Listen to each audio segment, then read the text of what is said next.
Mentally ill families create mentally ill people. But how and why? What are the signs and hallmarks of a mentally ill family? Today, I am going to review 13 of these signs. Did you notice that 13 is an unlucky number in all cultures, civilizations, and traditions, more or less, except in Judaism, where it is a lucky number? The bar mitzvah, the communion of Jewish boys, is at the age of 13. Good luck to them. So today, unlucky families, mentally ill families, 13 signs, hallmarks, red alerts, and warnings. Listen to this list, and by the way, apply it to your own family. Let me know in the comments. Take these 13 signs and ask yourself, is my family like that? If you score more than 6, your family is pathological, pathogenic, generates pathologies in its members, generates mental illness in its members. And if you scored more than 10, it's hopeless, and you should seriously consider to go no contact. My name is Sam Vaknin, and I'm the author of Malignant Self-Love, Narcissism Revisited. I'm your dysfunctional family online, and I'm a former visiting professor of psychology. Let's delve right into this delectable topic. First of all, I would like you to watch 2 videos, Narcissistic Families, Pseudomutual and Pseudohostile. The other video is Toxic Family Holidays Gathering Survival Guide. I also wish to remind you that the full transcripts of most of my videos are available on a website and as an Android app. Just go to the description and click on the links. Description is under the video. The video is above the description. Got it, Bubot? Okay, 13 signs of mentally ill families. Number 1, the family acts as a single organism. It is an enmeshed, merged, and fused system. There are no individuals in such families, in pathogenic, pathological families. No one is allowed to separate and individuate and acquire personhood. So all the members of the family behave as if they were cells in a multicellular organism. The family moves forward or backward as one, reminiscent of the military or total organizations such as a prison. These kind of families are exclusionary. They exclude outsiders. These families are xenophobic or paranoid. Strangers are suspect, are best avoided. They are the long arms and the representatives of a hostile world. There's a general perception of the human environment as detrimental and dangerous. Other types of pathological and pathogenic families are exactly the opposite. They're permissive, they're promiscuous or unboundaried. People come and go, including strangers and outsiders. They just come and go. They enter the physical living space of the family. They parasite on the family. They use the family or leverage the family's resources. They bond with certain members of the family. They create coalitions. And so some families are closed units, not open to outsiders, suspicious of strangers, rejecting an exclusive or exclusionary, xenophobic and paranoid. And other types of pathological families are exactly the opposite. Open, permissive, promiscuous. Both types of families are sick. These are two dysfunctional modes of running families. A balanced family, a healthy family, provides a modicum, some form of firewall against the world out there, but lets in relevant information, helpful people, interactions, socializing, and so on and so forth. This family should never be 100% permeable or 100% impermeable. Number two, this kind of families, pathological families, mentally ill families, emphasize appearances, not substance. They are perfectionistic. They are pseudo-hostile or pseudo-mutual. They present to the world a facade of love and care and compassion and solidarity, while inward, inside, what's really happening is a kind of pernicious, virulent civil war.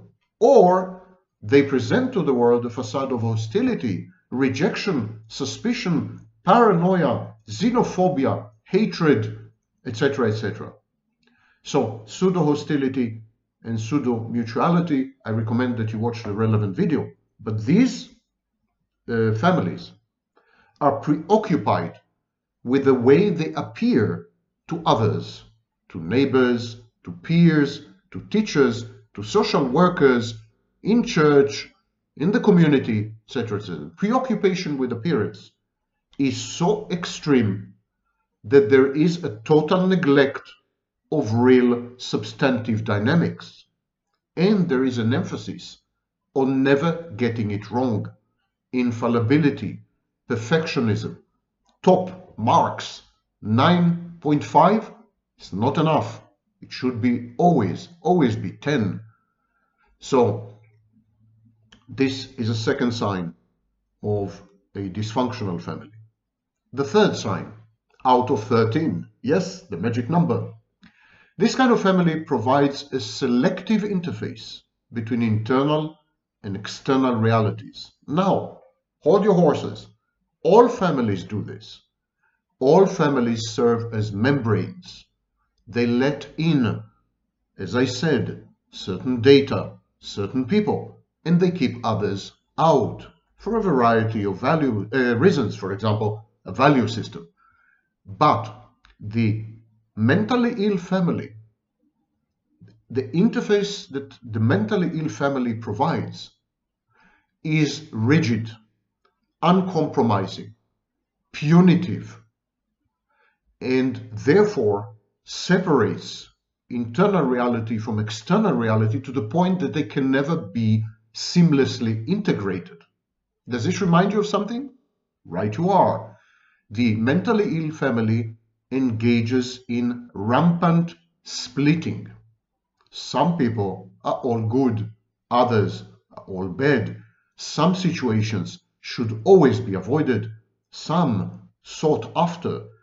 Some vocations, avocations, and occupations are disgusting, repulsive, lowbrow, and should best be shunned. Others should be pursued because they're prestigious or whatever. So it's always either or, black and white, good and evil. The mentally ill family, exactly like the mentally ill individual in some personality disorders, engages in splitting.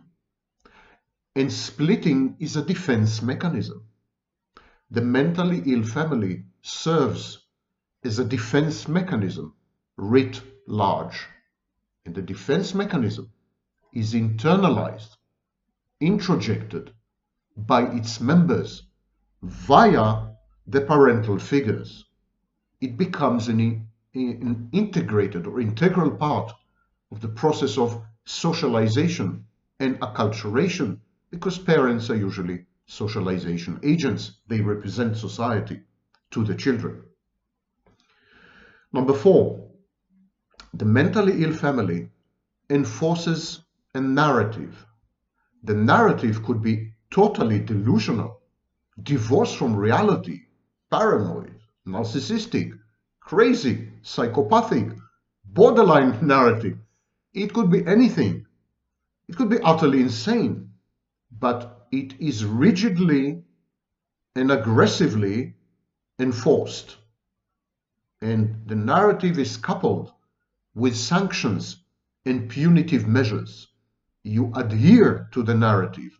You pledge allegiance to the narrative, time and again, if you are a member of such a family. Actually, adherence to the common narrative of the family is the main loyalty test. And these kinds of families engage in loyalty testing time and again. Of course, this is reminiscent of another type of social organization, the cult. Mentally ill families are cultish in the sense that it's we against the world, us against them. There is a very prominent perception and conception of the other and the otherness of the other.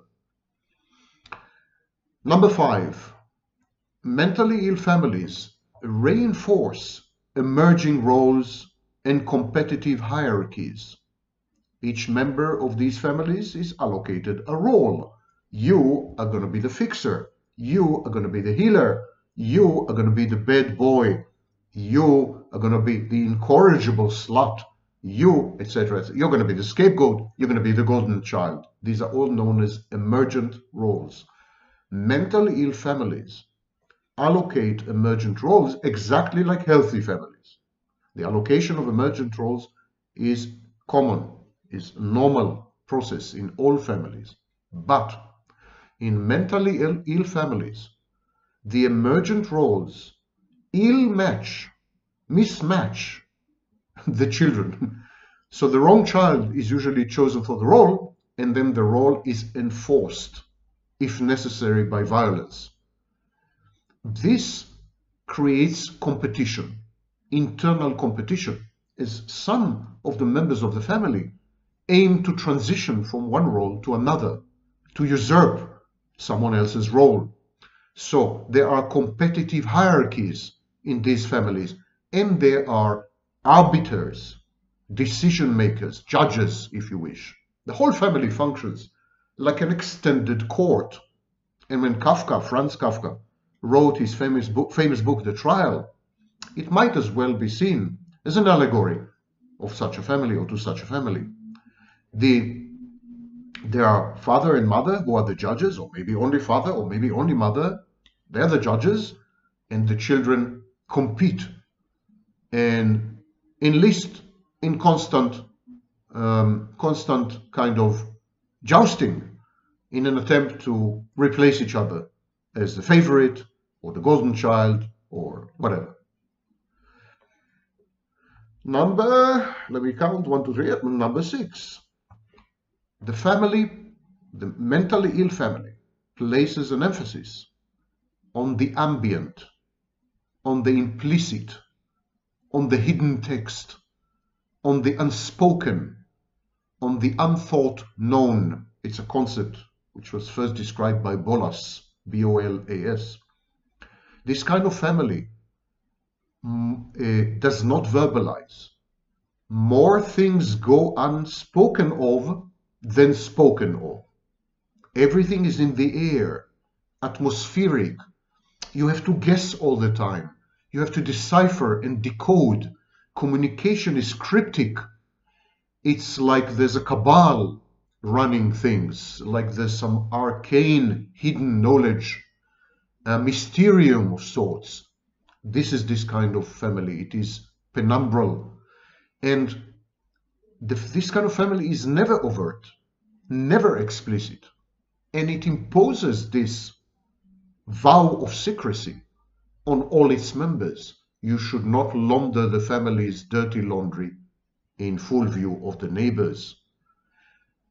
Sunshine disinfects abuse. And these kind of families are highly abusive.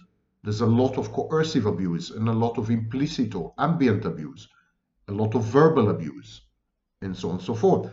So to hide this, they block the windows, they close the doors, and they devolve into the basement. They are basement crawlers, these kind of families. The family is in constant darkness and shade, terrified as if it were made of vampires, terrified of sunshine and its disinfectant qualities.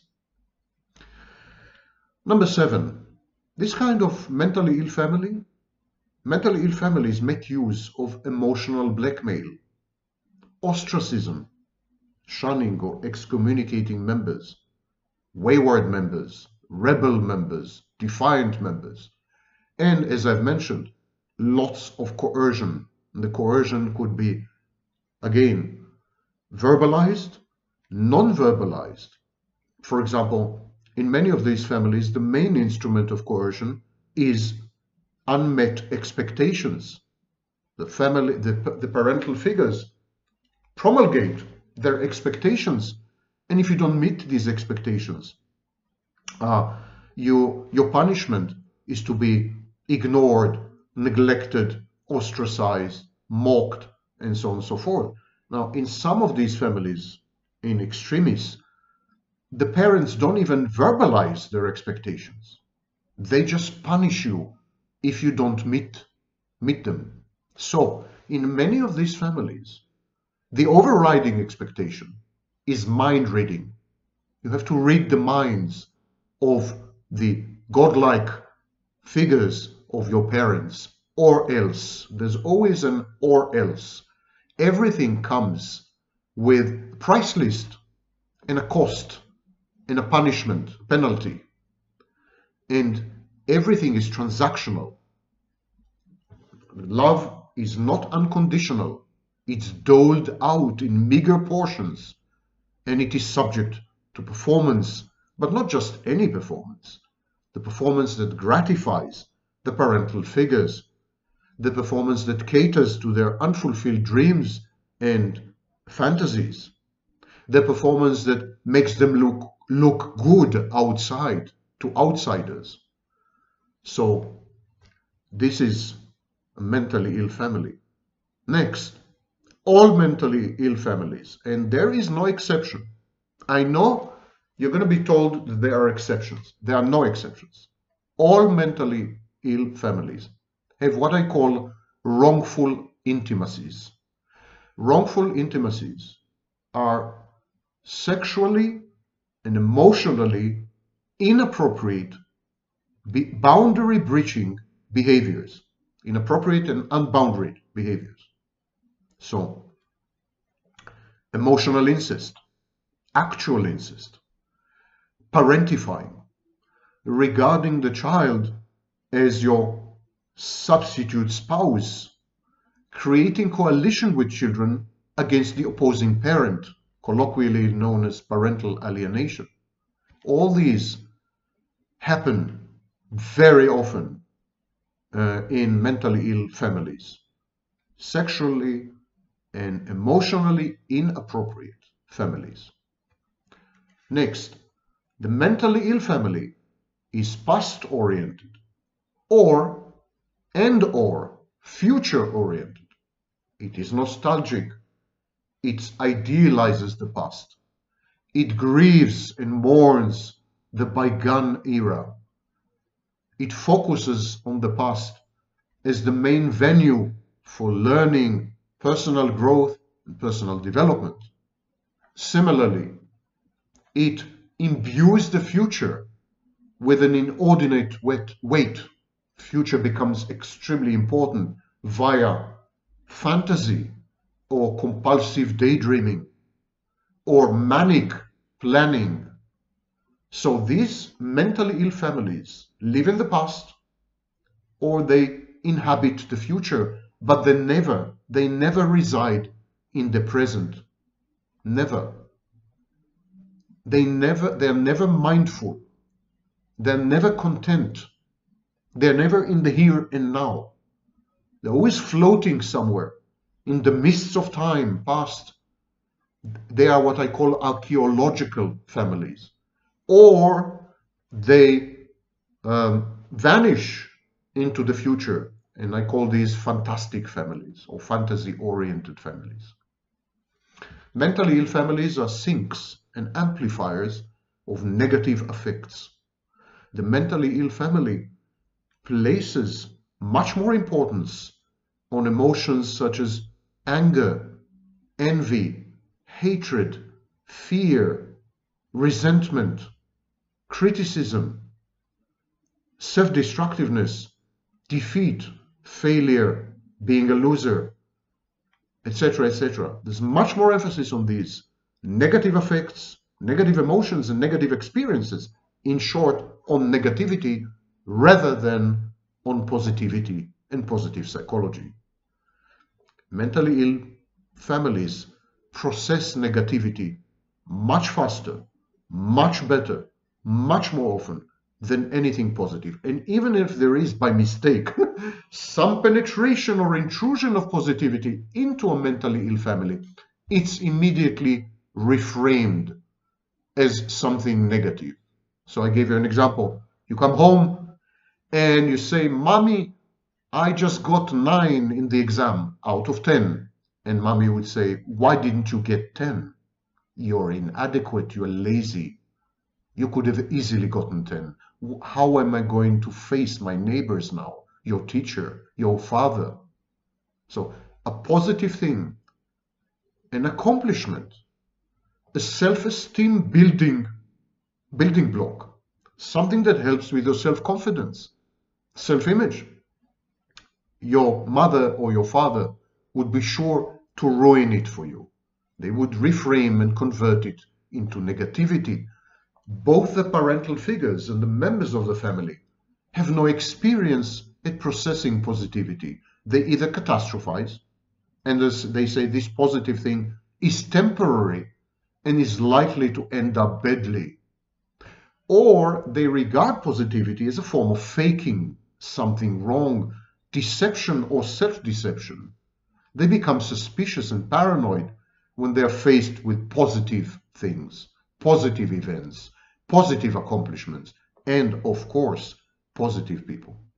Mentally ill families are negative.